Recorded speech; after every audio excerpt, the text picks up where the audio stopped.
तर कशी राहिली आज दिवसभरात पुण्याची स्थिती पाहूया टॉप 9 बातम्यांमधून।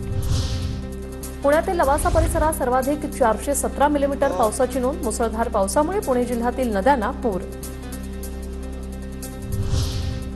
पुण्यात खडकवासला धरणातून सोडलेल्या पाण्यामुळे मुठा नदीला पूर। मुठा नदीचं पाणी ढोल ताशा पथकाच्या शेडमध्ये शिरलं। पुण्याच्या लवासा सिटी परिसरात दरड कोसळल्याची घटना। 3 घरांचं नुकसान झालं असून 3 जण अडकल्याची माहिती। घटनास्थळी एनडीआरएफची टीम दाखल। पुण्यातल्या चरहुली गावातील पुराच्या पाण्यात कार वाहून जातानाचा व्हिडिओ समोर। कारमध्ये अडकलेल्या दोघांना वाचवण्यात यश।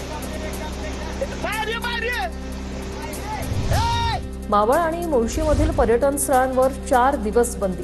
ताम्हिणी परिसरात 556 मिलीमीटर पावसाची नोंद। सुरक्षेच्या दृष्टीने पर्यटन स्थळांवर बंदीचा निर्णय।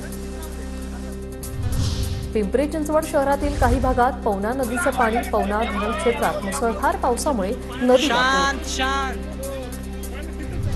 पुणे आणि पिंपरी चिंचवडवरून आळंदीला जोडणारा पूल पाण्याखाली। तब्बल 18 वर्षांनी भीषण परिस्थिती। विक्रमी पावसामुळे नदी नाले एक झाल्याचं चित्र। दमदार पावसामुळे पवना धरणातील पाणीसाठा 67% वर। पवना नदीकाठच्या नागरिकांना सतर्कतेचा इशारा। पुणे जिल्ह्यातील घाटमाथ्यावर जोरदार पाऊस। भाटघर धरण 67% भरलं। पावसाचा जोर कायम राहिला तर पुढच्या 4 ते 5 दिवसात धरण 100% भरण्याची शक्यता।